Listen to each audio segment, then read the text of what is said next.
नमस्कार दोस्तों, अब ब्राइट डिफेंस एकेडमी के इस यूट्यूब चैनल में आपका स्वागत है। दोस्तों, आज हम पॉलिटी की रिवीजन कंप्लीट शुरू करेंगे, ठीक है, जिसको हम 4 पार्ट में कंप्लीट करेंगे। तो चलिए पॉलिटी को शुरू करते हैं। तो जो हमारे पास पॉलिटी रहेगी वो कंप्लीटली बेस्ड रहेगी संविधान के ऊपर। तो हमें जो चर्चा करनी है आज वो संविधान के बारे में करती है, ठीक है। तो सबसे पहले देखते हैं कि संविधान की शुरुआत हुई कहाँ से, ठीक है। तो संविधान की शुरुआत ईस्ट इंडिया कंपनी से होती है। कहां से होगी? ईस्ट इंडिया कंपनी से संविधान की शुरुआत होती है। जो ईस्ट इंडिया कंपनी थी दोस्तों, ये आपकी 1600 ईस्वी में 31 दिसंबर 1600 में, ठीक है, भारत आई थी। इनका काम क्या था? बेसिकली ये व्यापार करने के लिए आए थे। यहाँ पे क्या करने के लिए आए थे? ये व्यापार करने के लिए आए थे। और आप सभी जानते हो कि सन 1600 में अकबर का समय चला था, जो मुगल बादशाह था, ठीक है। 1605 में आप सभी जानते हो कि अकबर की मृत्यु कब हुई थी? 1605 में हुई थी, ठीक है, अतिसार के कारण, पानी की कमी के कारण, ठीक है। तो ईस्ट इंडिया कंपनी 31 दिसंबर 1600 में आई थी भारत में, ठीक है। अब इन्होंने व्यापार करना शुरू किया। धीरे धीरे व्यापार के साथ साथ इन्होंने देखा कि यहाँ पर काफी ज्यादा लोग, मतलब एक तरह से बिजनेस काफी अच्छा चला था इनका। तो उसके बाद इन्होंने कब्जा करना शुरू कर दिया धीरे धीरे। सबसे पहले इन्होंने 1757 में एक लड़ाई की, जिसको कहा जाता है प्लासी की लड़ाई, ठीक है। जो प्लासी है ये पश्चिम बंगाल में है। तो प्लासी की लड़ाई हुई 1757 में। कब हुई? 1757 में। याद रखना है आपको, ये बड़ी महत्वपूर्ण लड़ाई है, पूछी जाती है। पहले तो इसका सन ही पूछ लिया जाता है कि कब हुई थी, ठीक है। उसके बाद पूछा जाता है कि ये किस किस के बीच में हुई थी। तो यहां पर आपको एक नाम तो याद रखना है कि ये सिराजुद्दौला, जो कि बंगाल की तरफ से था, ठीक है। उसके बाद जो अंग्रेजों की तरफ से थे वो कौन कौन थे? रॉबर्ट क्लाइव और मीर जाफर। बेसिकली कौन था? रॉबर्ट क्लाइव था। मीर जाफर ने इसका साथ दिया था, ठीक है। तो बंगाल का नवाब कौन था उस टाइम पे? 1757 में सिराजुद्दौला था। कौन था? सिराजुद्दौला। तो 1757 की लड़ाई, प्लासी की लड़ाई, सिराजुद्दौला और रॉबर्ट क्लाइव के बीच हुई थी, ठीक है। चलिए आगे। उसके बाद दूसरी जो लड़ाई हुई दोस्तों, वो हुई 1764 में, बक्सर की लड़ाई। कौन सी थी? बक्सर की लड़ाई, ठीक है। तो बक्सर की लड़ाई किस किस के बीच में हुई? एक तो अंग्रेजों की तरफ से था हेक्टर मुनरो। कौन था? Hector Munro. और ये बंगाल में 3 थे। एक तो मीर कासिम, दूसरा सुजाउद्दौला और तीसरा शाह आलम द्वितीय, जो कि एक मुगल बादशाह था, ठीक है। तो आपके पास एक लड़ाई हुई 1757 में प्लासी की, फिर दूसरी हुई 1764 में, जो कि आपकी क्या कहलाती है? बक्सर की लड़ाई। आपको नाम याद रखना है किसके। अंग्रेज कौन थे इसमें? Hector Munro. कौन था? हेक्टर मुनरो, ठीक है। उसके बाद ये 2 लड़ाइयां जब जीत ली थी इन्होंने, तो उसके बाद अंग्रेजों ने अपना बंगाल के ऊपर शासन पर शिकंजा कसना शुरू कर दिया, ठीक है। तो अपने शिकंजे को मजबूत बनाए रखने के लिए इन्होंने कई एक्ट पारित किए। सबसे महत्वपूर्ण, सबसे पहला जो आता है वो आता है रेगुलेटिंग एक्ट, ठीक है। पूछा भी जाता है रेगुलेटिंग एक्ट, ठीक है। कब पारित हुआ था? 1773 में। तो रेगुलेटिंग एक्ट कब पारित हुआ? 1773 में पारित हुआ था। अच्छा, इसमें काम क्या हुए थे? इसमें जो काम हुए थे वो क्या थे? सबसे पहला काम क्या था? बंगाल के गवर्नर को, पहले क्या थे देखो, बंगाल में गवर्नर थे। पहले कौन थे बंगाल में? गवर्नर। फिर बंगाल में गवर्नर जनरल आए। फिर जो ये बंगाल के थे, अब इनको भारत के लेवल पे लेके गए, तो भारत का गवर्नर जनरल बनेगा। उसके बाद भारत का जो गवर्नर जनरल था उसको हम क्या कहेंगे? वाइसरॉय, ठीक है। तो सबसे पहले क्या था? बंगाल का गवर्नर था। क्या था? बंगाल का गवर्नर, जो कि कौन था? क्लाइव। कौन था ये? क्लाइव था, ठीक है। उसके बाद अभी जो बंगाल का गवर्नर था उसको बंगाल का गवर्नर जनरल बनाया गया। और सबसे पहला गवर्नर जनरल कौन था दोस्तों? Warren Hastings. कौन था? वॉरेन हेस्टिंग्स, ठीक है। यहां पर लिखा भी है देखो, बंगाल के पहले गवर्नर कौन थे? रॉबर्ट क्लाइव थे। उसके बाद आगे चलिए। इसी एक्ट के दौरान सर्वोच्च न्यायालय, सुप्रीम कोर्ट की स्थापना हुई थी कलकत्ता में। कब हुई थी? 1774 में। आजकल जो आपका सुप्रीम कोर्ट है वो दिल्ली में है, ठीक है। और सबसे पहले स्थापना हुई थी इसकी 1774 में कलकत्ता के अंदर, ठीक है। और उस टाइम पे जो इसके मुख्य न्यायाधीश थे वो कौन थे? Elijah Impey. कौन थे? एलिजा इम्पे इसके मुख्य न्यायाधीश थे। उसके बाद देखिए आगे एक एक्ट आता है पिट्स इंडिया एक्ट। कौन सा एक्ट आएगा? Pitt's India act. इसकी आप तारीख याद रखें, सन याद रखें इसका, ठीक है। पिट्स इंडिया एक्ट जो आया था 1784 में आया था। कब आया था ये? 1784 में आया था। और यहां से दोहरा प्रशासन प्रारंभ हुआ। दोहरा प्रशासन प्रारंभ कहां से हुआ था? पिट्स इंडिया एक्ट से। यानी कि अब अंग्रेज कंपनी भी चलाते थे और इस साइड शासन भी करते थे, दोहरा प्रशासन हो जाता है। ठीक है, तो ये हुआ था पिट्स इंडिया एक्ट 1784 से। उसके बाद आगे चार्टर एक्ट आते हैं। क्या आते हैं? Charter act. चार्टर यहीं से याद रखना है कि 4 आए थे। ये कितने आए थे दोस्तों? ये 4 आए थे। कितने आए थे? 4। और ये आते थे 20 साल के बाद। 20 साल के बाद आते हैं। सबसे पहले याद रखना है आपको 1793 में। सबसे पहले कौन सा है? 1793। अब 20 जोड़ोगे 1813 बनेगा, फिर 20 जोड़ोगे 1833 बनेगा, और फिर 20 जोड़ोगे 1853 बन जाएगा। इस प्रकार से ये 4 थे। आप एक याद रखोगे तो उसी हिसाब से आप 20-20 जोड़ते रहो, आपके चारों याद हो जाएंगे। तो सबसे पहले 1793 में जो एक्ट आया था चार्टर, उसमें क्या था? जो भारतीय राजस्व था, टैक्स था, उसमें से ही कर्मचारियों की वेतन व्यवस्था शुरू कर दी थी। पहले अंग्रेजों की तरफ से बाहर से आता था। ठीक है, अब जो भी यहाँ पे वेतन होता था वो यहीं से टैक्स इकट्ठा करना और उसमें से ही देना था। ठीक है, ये 1793 में बताया गया। फिर एक आया था 1813 में, कोई खास बात नहीं थी। फिर 1833 में आया। 1833 में क्या किया गया? कंपनी के व्यापारिक अधिकार समाप्त कर दिए गए थे। ठीक है, मतलब जो कंपनी व्यापार करती थी वो समाप्त किए गए। कंपनी के व्यापारिक अधिकार क्या किए गए? समाप्त कर दिए गए। और बंगाल का जो गवर्नर जनरल था, वॉरेन हेस्टिंग्स बना था, अब उसको क्या कर दिया? भारत का गवर्नर जनरल बना दिया। तो पहला जो गवर्नर जनरल बना था वो कौन था? विलियम बेंटिक था। कौन था? William Bentinck. और यही कौन था? सती प्रथा का अंत करने वाला था। ठीक है, इसी ने क्या किया दोस्तों? सती प्रथा का अंत किया था। कब? 1829 में। ठीक है, और इसके साथ और कौन थे? एक तो ये थे, ठीक है, और दूसरे कौन थे यहां पर?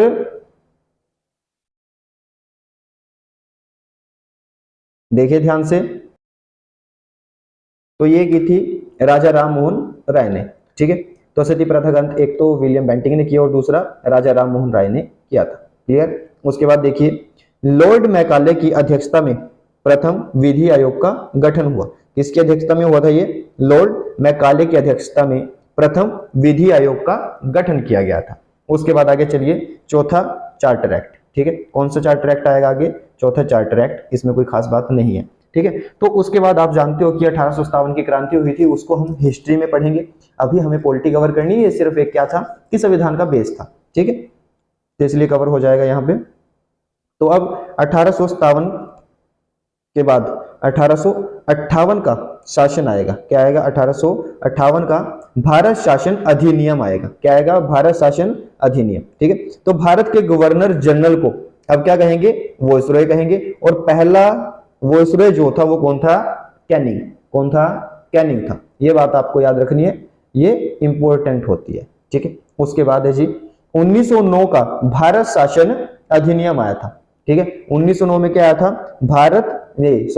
भारत परिषद अधिनियम आया था। अब 1909 वाले को एक और नाम से जानते हैं, मार्ले मिंटो सुधार। क्या कहेंगे इसको? मार्ले मिंटो सुधार कब आया था? 1909 में आया था। ठीक है, और इसमें क्या हुआ था? इसको किस नाम से जाना जाता है? तो इसको कहा जाता है सांप्रदायिक निर्वाचन का जनक। ठीक है, 1909 वाले को क्या कहेंगे? सांप्रदायिक निर्वाचन का जनक कहेंगे। ठीक इसी प्रकार एक और 1919 में आया।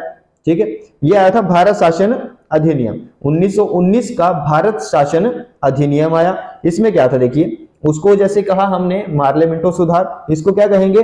मोंटेग्यू चेम्सफोर्ड सुधार। क्या कहेंगे इसको? मोंटेग्यू चेम्सफोर्ड सुधार। अगर आपको पूछेगा बात तो 1919 में आया। प्रांतों में द्वैध शासन प्रणाली शुरू हो जाती है। इसमें क्या हो जाती है? प्रांतों में द्वैध शासन प्रणाली शुरू हो जाती है। ठीक है, द्वैध प्रशासन शुरू हुआ था पिट्स इंडिया एक्ट 1984 के तहत। ठीक है, पिट्स इंडिया एक्ट कब आया था? 1984 में, जिसमें दोहरा प्रशासन शुरू हुआ और यहां पर द्वैध शासन प्रणाली शुरू होती है 1919 के तहत। ठीक है, अच्छा ये क्वेश्चन बड़ा इंपॉर्टेंट आता है। ठीक है, पूछ लिया जाता है कि द्वैध शासन के जनक कौन है? तो द्वैध शासन के जनक कौन आएंगे? लियोनस कार्टियस। कौन आएंगे? लियोनस कार्टियस आपके क्या रहेंगे? द्वैध शासन के जनक रहेंगे। उसके बाद आता है लोक सेवा आयोग का गठन। जो लोक सेवा आयोग है, ठीक है, उसका जो गठन है वो ली आयोग की सिफारिश पर किया गया। किसकी सिफारिश पर किया गया? ये ली आयोग की सिफारिश पर किया गया था। क्लियर। अच्छा, एक और महत्वपूर्ण बात क्या आती है इसमें, बड़ी महत्वपूर्ण बात है ये कि 1919 में ही पहली बार महिलाओं को वोट का अधिकार मिला था। महिलाओं को वोट का अधिकार कब मिला? पहली बार 1919 में मिला था। ठीक है, तो यहां तक थोड़ा सा हमारा बेसिक था। अब देखते हैं संविधान की मांग के बारे में। ठीक है, तो देखिए आगे,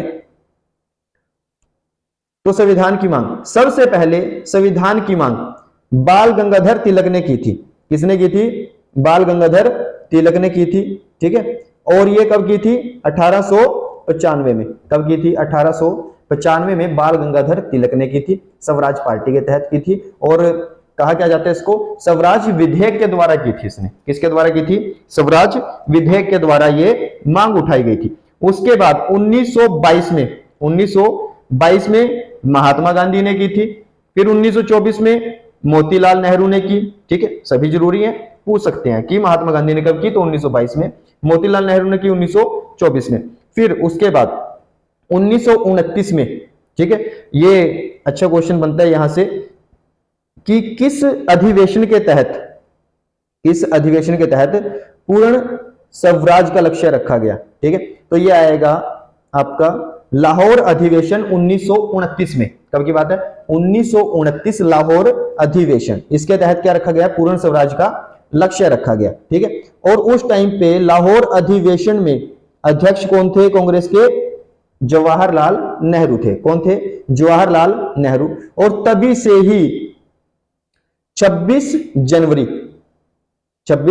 जनवरी 1930 को पूर्ण स्वराज दिवस मनाया गया था। क्या मनाया गया था दोस्तों? पूर्ण स्वराज दिवस मनाया गया था 26 जनवरी 1930 को। ठीक है, यही कारण है कि आपका जो संविधान है वो 26 नवंबर 1949 को बनकर तैयार हुआ, परंतु लागू 26 जनवरी 1950 को हुआ था। ठीक है, उसके बाद आगे संविधान सभा का गठन किया गया। ठीक है, कि अब संविधान बनने वाला था तो संविधान सभा का गठन किया गया, तो इसके बारे में पढ़ लीजिए। तो संविधान सभा है जो, ठीक है, ये कैबिनेट मिशन की सिफारिश पर हुई थी। ठीक है, संविधान सभा गठन किस पे हुआ था? कैबिनेट मिशन की सिफारिश पर हुआ था। ठीक है, और इसका गठन कब हुआ था? जुलाई 1946। बड़ी महत्वपूर्ण डेट है ये। ठीक है, संविधान सभा का गठन कब हुआ था? जुलाई 1946 में हुआ था। अब उसके बाद इसमें 3 सदस्य थे। संविधान सभा में कितने सदस्य थे? 3 सदस्य थे। कौन कौन थे ये आपको याद होना चाहिए। स्टैफोर्ड क्रिप्स, पैथिक लॉरेंस और अलेक्जेंडर। कौन कौन थे? स्टैफोर्ड क्रिप्स थे, पैथिक लॉरेंस थे और अलेक्जेंडर थे। ठीक है, तो ये 3 सदस्य थे कैबिनेट मिशन के, और इसकी सिफारिश पर ही संविधान सभा का गठन किया गया। अच्छा, संविधान सभा के अंदर कितने सदस्य थे उनके बारे में हम अभी चर्चा करते हैं आगे। तो संविधान सभा में हमारे पास कितने सदस्य थे? 389 सदस्य थे हमारे पास संविधान सभा में। दोनों याद रखें, कैबिनेट मिशन 3 और संविधान सभा में 389 सदस्य। ठीक है, तो जब संविधान सभा बनी तो इसकी पहली बैठक जो हुई थी वो हुई थी दिल्ली में। कब हुई थी? दिल्ली में। आपको तारीख कैसे याद रखनी है? देखो, एक तो 9 तारीख याद रखनी है। ठीक है, दूसरी 2 जोड़ेंगे तो 11 तारीख, और फिर 2 जोड़ेंगे तो 13 तारीख है 1946 की ही बात। ठीक है, तो सबसे पहली बैठक थी जो दिल्ली में हुई 9 दिसंबर को। अच्छा, इसमें मतलब ये एकदम अचानक से हुई थी, तो इसमें कोई भी अध्यक्ष नहीं बना पाए, तो फिर जो सबसे वरिष्ठ थे उनको ही अध्यक्ष बनाया, परंतु टेम्परेरी, अस्थायी अध्यक्ष।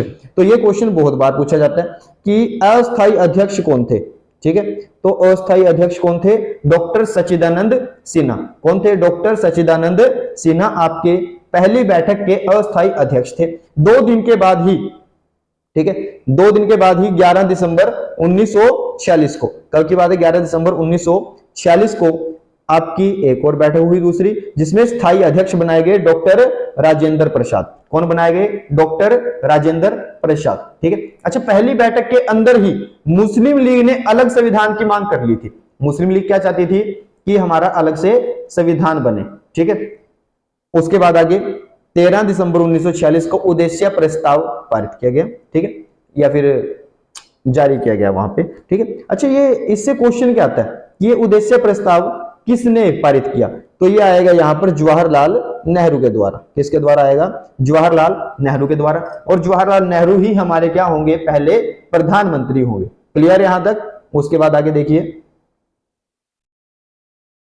बड़ा महत्वपूर्ण प्रश्न है, देखिए कि पूछा जाता है किस रियासत ने संविधान सभा में भाग नहीं लिया था? किस रियासत ने संविधान सभा के अंदर भाग नहीं लिया? तो ये आएगा हमारे पास हैदराबाद। ठीक है, तो हैदराबाद ने संविधान सभा के अंदर भाग नहीं लिया था। उसके बाद अब कुछ समितियां बनाई गई, ठीक है, तो उनके कुछ अध्यक्ष भी बने। कुछ समितियां बनी और कुछ उनके अध्यक्ष बने। ठीक है, तो देखिए क्या क्या था इसमें। सबसे पहली जो महत्वपूर्ण समिति थी आपकी, वो कौन सी थी? सबसे पहले आती है आपकी प्रारूप समिति। कौन सी आएगी?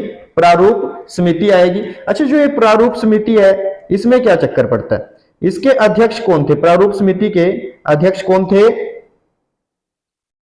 भीमराव अंबेडकर जी। ठीक है, कौन थे प्रारूप समिति के अध्यक्ष? भीमराव अंबेडकर जी प्रारूप समिति के अध्यक्ष थे। ठीक है, अच्छा, प्रारूप समिति के सदस्य भी पूछे जाते हैं। तो ये थे आपके 7 सदस्य। कितने सदस्य थे? ये 7 सदस्य थे। और प्रारूप समिति का जो गठन हुआ था, ये 15 अगस्त को जैसे भारत आजाद हुआ, ठीक है, उसके 14 दिन के बाद ही, यानी कि 29 अगस्त 1947 को, कब की बात है दोस्तों? ये 29 अगस्त 1947 को हुआ था। ठीक है, उसके बाद ये भी क्वेश्चन पूछा जाता है कि भीमराव अंबेडकर थे जो, ठीक है, इनका निर्वाचन स्थान कौन सा था? कहां से चुने गए थे ये? ठीक है, तो इनका जो निर्वाचन स्थान था वो था पश्चिम बंगाल। कौन सा था? पश्चिम बंगाल। पश्चिम बंगाल से भीमराव अंबेडकर जी का चुनाव हुआ था। उसके बाद आगे प्रांतीय समिति। प्रांतीय समिति देखिए, जो हमारे वल्लभ भाई पटेल हैं, ठीक है, तो वल्लभ भाई पटेल को लौह पुरुष कहा जाता है भारत का। ठीक है, क्या कहा जाता है इनको? आयरन मैन ऑफ इंडिया, लौह पुरुष कहा जाता है। इनकी सबसे ऊंची प्रतिमा है पूरे विश्व में, गुजरात के अंदर है। ठीक है, तो इन्होंने क्या किया था? कुछ रियासतें थी, उनको भारत में शामिल किया था। इसी वजह से इनके लिए एकता दिवस मनाया जाता है। ठीक है, 31 अक्टूबर को क्या मनाया जाता है? एकता दिवस मनाया जाता है। क्या मनाएंगे इसमें? एकता दिवस मनाएंगे। क्या मनाएंगे? एकता दिवस मनाएंगे इसमें। ठीक है, उसके बाद देखिए आगे,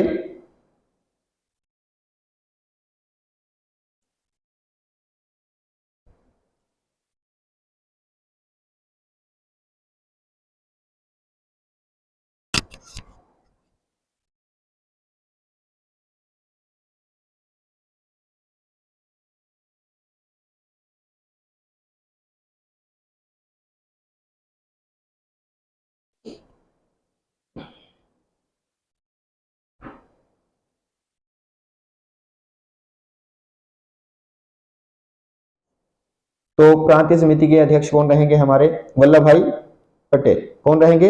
वल्लभ भाई पटेल प्रांतीय समिति के अध्यक्ष रहेंगे। ठीक है, उसके बाद आती है संचालन समिति। कौन सी रहेगी? संचालन समिति। संचालन समिति के जो अध्यक्ष रहेंगे वो डॉक्टर राजेंद्र प्रसाद रहेंगे। कौन रहेंगे? डॉक्टर राजेंद्र प्रसाद संचालन समिति के अध्यक्ष रहेंगे। फिर आती है, जहां पर संघ शब्द आए, बस इतना ध्यान रखें, संघ के लिए संघीय संविधान समिति है, एक संघ शक्ति समिति है। दोनों में ही पंडित जवाहरलाल नेहरू जी आएंगे। कौन आएंगे? जवाहरलाल नेहरू जी। संचालन के लिए कौन आएंगे? डॉक्टर राजेंद्र प्रसाद। क्लियर? इसी प्रकार एक झंडा समिति आती है। कौन सी आएगी समिति? झंडा समिति।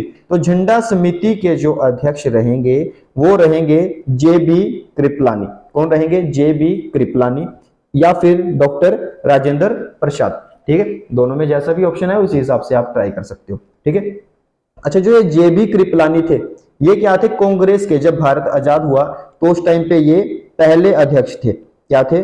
कांग्रेस के पहले अध्यक्ष कौन थे? J B Kripalani. आजादी के बाद थे ये। ठीक है, उसके बाद चलिए आगे चलते हैं। तो जब भारत आजाद हो जाता है तो आप सभी जानते हो कि पाकिस्तान का अलग से गठन हो जाता है। तो उसमें क्या होता है? गठन में क्या होगा? देखिए,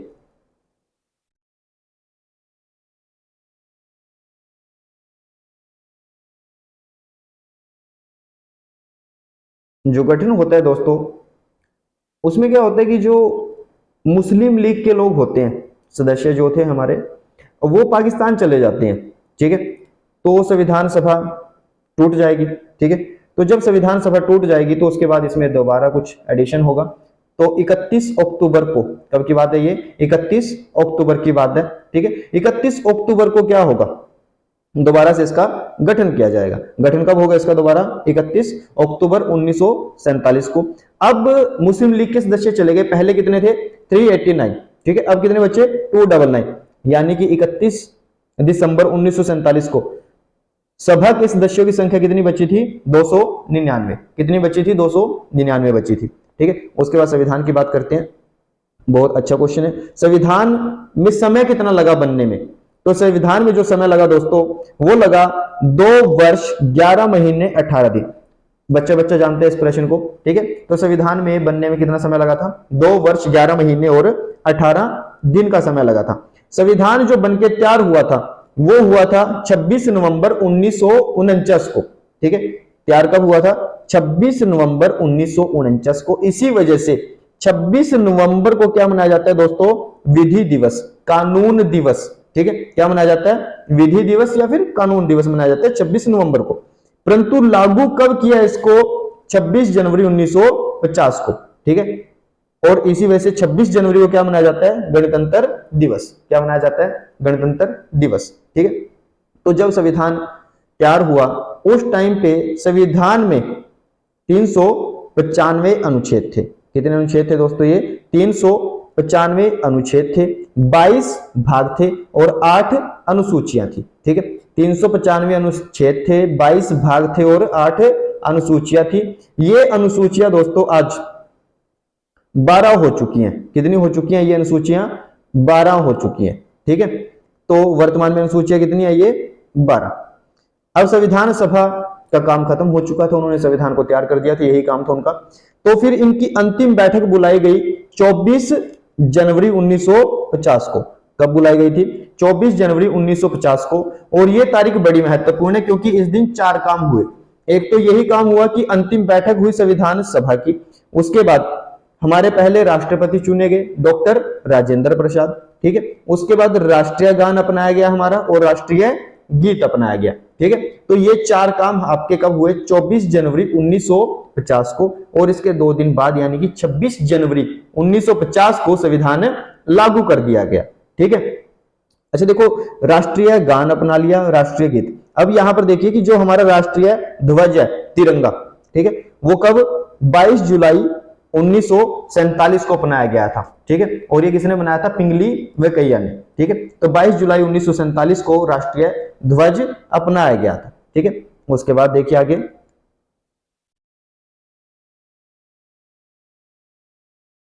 तो संविधान की जो प्रस्तावना थी दोस्तों या उद्देशिका बोल सकते हो, ठीक है, जो स्टार्टिंग में आती है कि संविधान में हमारे ऐसा कुछ मिलेगा आपको, तो वो कहां से शुरू होती है, हम भारत के लोग, ठीक है। यहां से शुरू होती है कि हम भारत के लोग, उसके बाद बहुत कुछ आगे, ठीक है।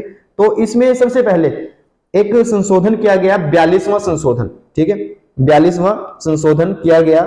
उसमें 3 शब्द जोड़े गए थे, ठीक है। पहले तो इसको याद रखो कि 42वां संशोधन कब हुआ था।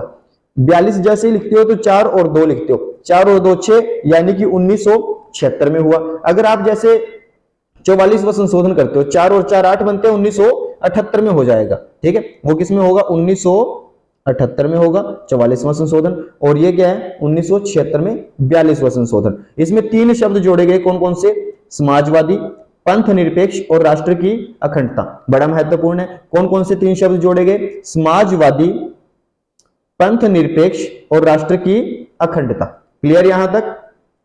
तो ये 3 शब्द जोड़े गए थे 42वें संविधान संशोधन में 1976 के अंदर। उसके बाद प्रस्तावना को क्या कहा जाता है, संविधान की कुंजी, ठीक है। पूछा जाएगा संविधान की कुंजी किसे कहा जाता है, तो प्रस्तावना को कहा जाता है। प्रस्तावना की जो भाषा है, आप सभी जानते हो कि हमारा जो संविधान है अलग अलग देशों से लिया गया है। तो जो प्रस्तावना की भाषा ली गई है वो कहां से ली गई है दोस्तों, ऑस्ट्रेलिया से। कहां से ली गई है, ये ऑस्ट्रेलिया से भाषा ली गई है, ठीक है। तो इसी प्रकार हम और पढ़ते हैं कि हमारे संविधान में जो जो चीजें आई हैं वो कौन कौन से देश से ली गई है और महत्वपूर्ण होती है कौन कौन सी है वो, ठीक है। तो सबसे पहले हम पढ़ते हैं अब संविधान के विदेशी स्रोत। क्या पढ़ेंगे दोस्तों? संविधान के विदेशी स्रोत। ठीक है, तो संविधान के विदेशी यानी कि जो विदेशों से लिए गए। सबसे पहले बात करते हैं हम अमेरिका की। ठीक है, तो अमेरिका से क्या लिया गया? सबसे पहले कि एक राष्ट्रपति होना चाहिए, उपराष्ट्रपति होना चाहिए, और राष्ट्रपति को आप हटा सकते हो, उसके लिए महाभियोग भी होना चाहिए और आपके मौलिक अधिकार होने चाहिए। ठीक है, क्या क्या चीजें? राष्ट्रपति, उपराष्ट्रपति, महाभियोग और मौलिक अधिकार। ठीक है, मौलिक अधिकार आपके कितने हैं? 6। महाभियोग आपका किसमें है? अनुच्छेद नंबर 61 में। किसमें रहेगा? अनुच्छेद नंबर 61 में रहेगा। ठीक है, उसके बाद दूसरा देश आता है आयरलैंड। कौन सा आएगा? आयरलैंड। अब आयरलैंड से क्या लिया दोस्तों? नीति निर्देशक सिद्धांत। नीति निर्देशक सिद्धांत कहां से लिए गए हैं? आयरलैंड से। फिर जर्मनी से देखिए आप, आपातकालीन संबंधी शक्तियां। ठीक है, आपातकालीन संबंधी शक्तियां कहां से ली गई हैं? जर्मनी से ली गई है। ठीक है, उसके बाद रूस से मौलिक कर्तव्य लिए गए। रूस से क्या लिए गए हैं? मौलिक कर्तव्य। मौलिक अधिकार 6, मौलिक कर्तव्य 11। पहले कितने थे? 10। ठीक है, कहां से लिए गए हैं ये? रूस से। उसके बाद जापान से क्या लिया गया? जापान से क्या लिया गया? विधि द्वारा स्थापित प्रक्रिया। ठीक है, जापान से क्या लिया गया दोस्तों? विधि द्वारा स्थापित प्रक्रिया जापान से ली गई है। ये जो दक्षिण अफ्रीका वाला है ये बड़ा ही महत्वपूर्ण है। इसमें क्या आता है? संविधान संशोधन। क्या आएगा? संविधान संशोधन आएगा। तो जो ये संविधान संशोधन है, पूछा जाता है कौन से अनुच्छेद के अंदर है ये? तो जो ये आएगा अनुच्छेद इसका, वो आएगा अनुच्छेद नंबर 368। क्या आएगा दोस्तों? 368 अनुच्छेद के अंदर संविधान संशोधन है कि आप संविधान के अंदर संशोधन कर सकते हो, कुछ ऐड कर सकते हो, सही कर सकते हो। और ये प्रक्रिया कहां से ली गई है? दक्षिण अफ्रीका से। बहुत बार पेपर में आ चुका है। ठीक है, उसके बाद ब्रिटेन से क्या लिया? संसदात्मक शासन प्रणाली या फिर एकल नागरिकता। ठीक है, एकल नागरिकता कहां से ली गई है आपकी? ब्रिटेन से, कि आप एक देश के नागरिक हो सकते हो एक टाइम पे। ठीक है, उसके बाद कनाडा से संघात्मक विशेषताएं। ठीक है, संघात्मक विशेषताएं कहां से ली गई हैं? कनाडा से। उसके बाद है जी आपके पास ऑस्ट्रेलिया। ठीक है, अभी आपने पढ़ा था कि प्रस्तावना की भाषा कहां से ली गई है आपकी? ऑस्ट्रेलिया से। और दूसरा क्या आएगा? समवर्ती सूची। यह भी महत्वपूर्ण है। समवर्ती सूची कहां से ली गई है आपकी? ऑस्ट्रेलिया से। ठीक है, उम्मीद है कि आपके ये समझ में आया होगा और ये यहां से क्वेश्चन उठते हैं तो आप इसको अच्छे से याद कर लीजिए। ठीक है, तो थोड़ा सा और पढ़ लेते हैं आज की क्लास में, बाकी अगली क्लास में देखेंगे। तो अब आपने देखा था कि स्टार्टिंग में जब संविधान बना कि आपकी कितनी अनुसूचियां थी? 8। ठीक है, अब कितनी हो चुकी हैं आपकी अनुसूचियां? 12। आपकी अनुसूचियां कितनी है दोस्तों? 12 अनुसूचियां। तो पहली अनुसूची, इसमें चाहे अनुसूची की बात करें चाहे अनुच्छेद की बात करें, दोनों में ही क्या रहेगा कि भारत है जो राज्यों का संघ है। भारत राज्यों और केंद्र शासित प्रदेशों का क्या रहेगा? संघ रहेगा। अब भारत में कितने राज्य हैं दोस्तों? 28 राज्य है और 8 यूटी हैं, केंद्र शासित प्रदेश है। क्लियर? तो दूसरी अनुसूची में जो भी पदाधिकारी होंगे उनके वेतन, भत्ते और पेंशन का उल्लेख किसमें रहेगा? दूसरी अनुसूची में रहेगा।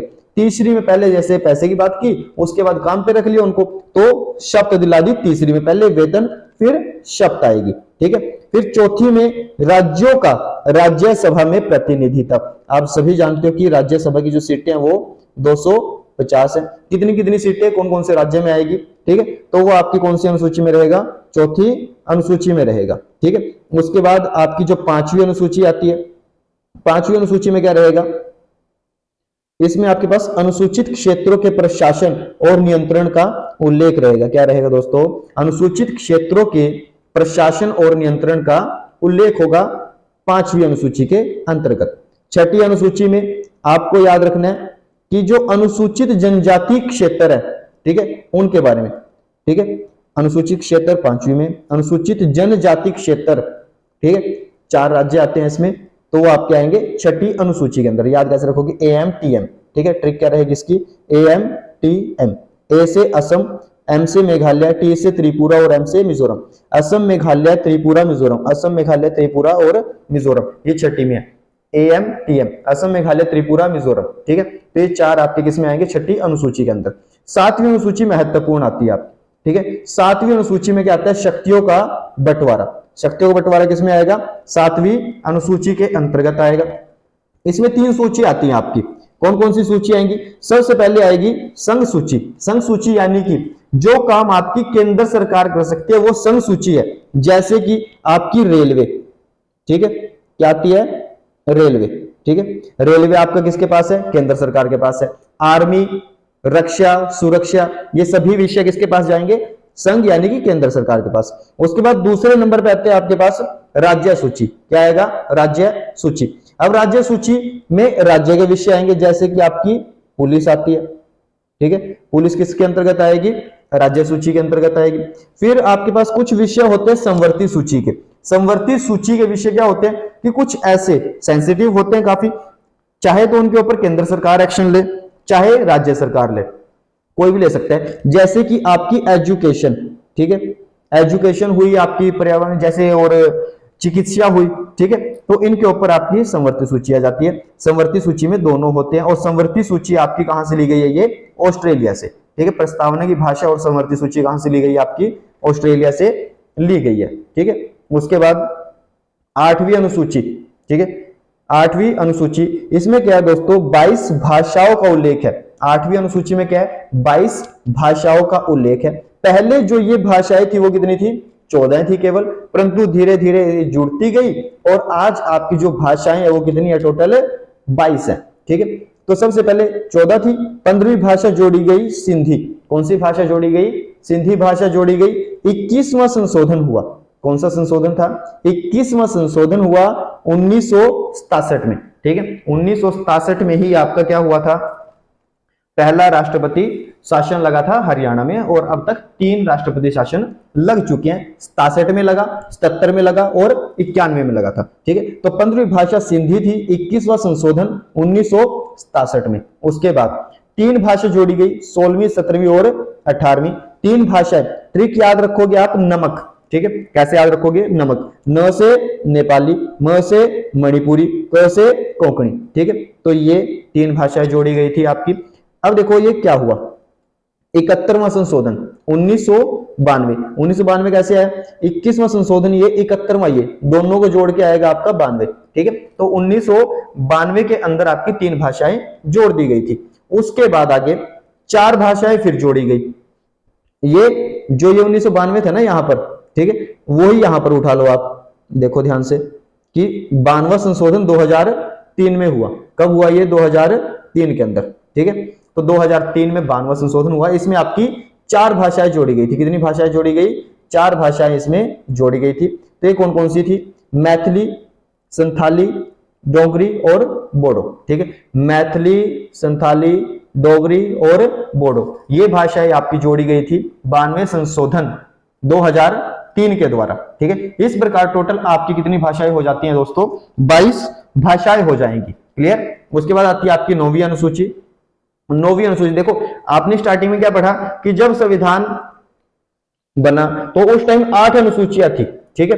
परंतु अभी देखिए यहां पर 9वीं अनुसूची लिखी है। कौन सी अनुसूची लिखी है यहां पर? 9वीं अनुसूची। तो 9वीं अनुसूची यानी कि पहला संविधान संशोधन ही यहीं पर हुआ था, ठीक है। पहला संशोधन जो हुआ वो 1951 में हुआ और उसी के तहत 9वीं अनुसूची जोड़ी गई। पहला काम ये हुआ था। और ये जो अनुसूची थी किससे संबंधित थी? भूमि सुधार से संबंधित। किससे संबंधित दोस्तों? ये भूमि सुधार से संबंधित थी, ठीक है। जिस हिसाब से ये चला है तो मेरे हिसाब से 2 पार्ट में ही आपकी पॉलिटी खत्म हो जाएगी, ठीक है। तो बने रहिए आप ध्यान से। उसके बाद 10वीं अनुसूची आती है। 10वीं अनुसूची देखिए किसी हिसाब से आएगी। 10वीं अनुसूची को ध्यान से देखेंगे तो देखो 10वीं अनुसूची और यहां पर दल बदल, यानी कि 10 से 10वीं और 10 से दल बदल, ठीक है। आप कोई भी दल बदल सकते हो पॉलिटिशियन में, ठीक है। तो दल बदल आपका किस में रहेगा? 10वीं अनुसूची में। अच्छा, ये दोनों इंपॉर्टेंट हो जाती है हमारे लिए, 11वीं अनुसूची और 12वीं अनुसूची। यहां तक तो ज्यादातर बच्चे जानते ही हैं कि एक तो पंचायती राज से संबंधित है, दूसरी नगर पालिका से, परंतु उलझ जाते हैं कि 11वीं में कौन सा है और 12वीं में कौन सा है। तो देखो 11-12 में 12 बड़ा है और पंचायती राज और नगर पालिका में नगर पालिका बड़ी है, तो इसलिए 12 में नगर पालिका और 11 में आपकी पंचायती राज रहेगी, ठीक है। तो जो पंचायती राज है 73वें संविधान संशोधन के द्वारा जोड़ा गया, ठीक है। और ये जो रहेगा हमारा नगर पालिका, ये 74वें संविधान संशोधन। समय दोनों का सेम रहेगा, 1993 यहां पर, 1993 यहां पर रहेगा। 73वां संशोधन 11वीं अनुसूची, 74वां संशोधन 12वीं अनुसूची, ये पंचायती राज से संबंधित था और ये नगर पालिका से संबंधित था। इस प्रकार से आपकी 12 अनुसूचियां पूरी हो जाती हैं। ठीक है, तो आज के लिए आज की क्लास में आपके लिए इतना ही रहेगा। मिलते हैं आपको अगली क्लास में। उम्मीद है कि आपको ये समझ में आया होगा। अगर आपको वीडियो अच्छी लगी तो वीडियो को लाइक कीजिए, शेयर कीजिए और चैनल को सब्सक्राइब कीजिए। धन्यवाद।